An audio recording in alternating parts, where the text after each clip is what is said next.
एक बुजुर्ग औरत मर गई। यमराज लेने आए।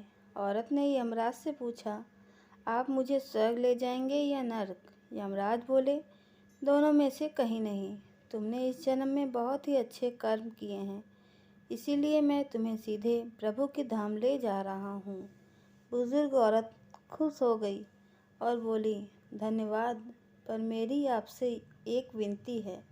मैंने यहाँ धरती पर सबसे स्वर्ग नरक के बारे में बहुत सुना है, इसीलिए मैं एक बार दोनों जगह को देखना चाहती हूँ। यमराज बोले, तुम्हारे कर्म अच्छे हैं, इसीलिए मैं तुम्हारी इच्छा पूरी करता हूँ। चलो, हम स्वर्ग और नरक के रास्ते से होते हुए प्रभु के धाम चलेंगे। दोनों चल पड़े। सबसे पहले नरक आया। नरक में बुजुर्ग औरत ने जोर जोर से लोगों के रोने की आवाज़ सुनी। वहाँ नरक में सभी लोग दुबले पतले और बीमार दिखाई दे रहे थे। औरत ने एक आदमी से पूछा, यहाँ आप सब लोगों की हालत ऐसी क्यों है? आदमी बोला, तो और कैसी हालत होगी? मरने के बाद जब से हम यहाँ आए हैं, हमने एक दिन भी खाना नहीं खाया। भूख से हमारी आत्माएं तड़प रही हैं। बुजुर्ग औरत की नज़र एक विशाल पतीले पर पड़ी, जो कि लोगों के कद से करीब 100 फीट ऊंचा होगा। उसके ऊपर एक विशाल चम्मच लटका हुआ था। ऐसे बहुत ही शानदार खुशबू आ रही थी। बुजुर्ग औरत ने उस आदमी से पूछा, इस पतीले में क्या है? आदमी मायूस होकर बोला, यह बहुत ही स्वादिष्ट खीर से हर समय भरा रहता है। बुजुर्ग औरत ने हैरानी से पूछा, इसमें खीर है तो आप लोग पेट भर के खीर खाते क्यों नहीं? भूख से क्यों तड़प रहे हो?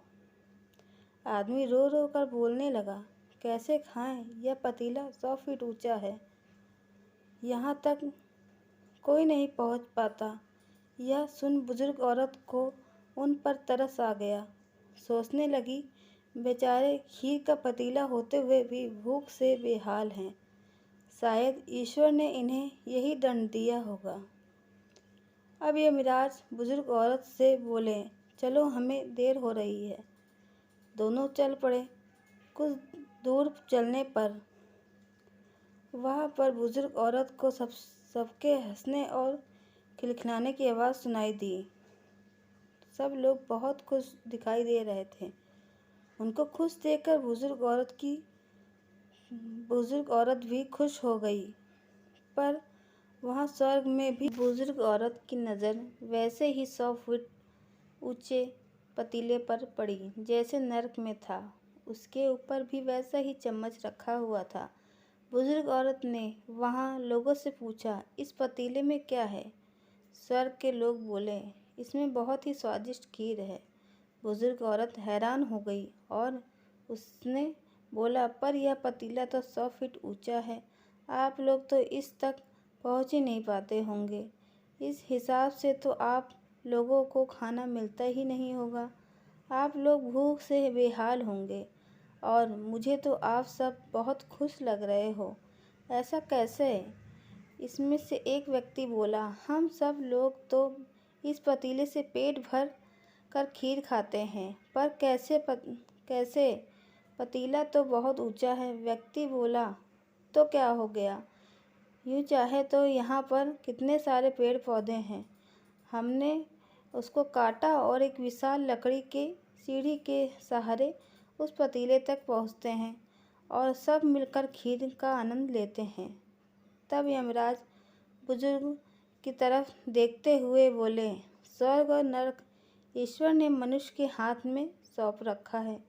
उसके लिए सभी बच्चे समान हैं। वह किसी से भेदभाव नहीं करता है। नरक में भी पेड़ पौधे सब हैं, पर वहाँ लोग खुद ही आलसी हैं। उन्हें खीर हाथ में ही चाहिए। कोई कर्म नहीं चाहते, कोई मेहनत नहीं करना चाहते, इसीलिए भूख से बेहाल हैं। क्योंकि यही तो ईश्वर की बनाई इस दुनिया का नियम है। जो कर्म करेगा, मेहनत करेगा, उसी को मीठा फल खाने को मिलेगा। स्वर्ग के सपने छोड़ दो और कद्र छोड़ दो। बस आपकी वजह से किसी का दिल न दुखे, इतना सोचो और बाकी सब कुदरत पर छोड़ दो।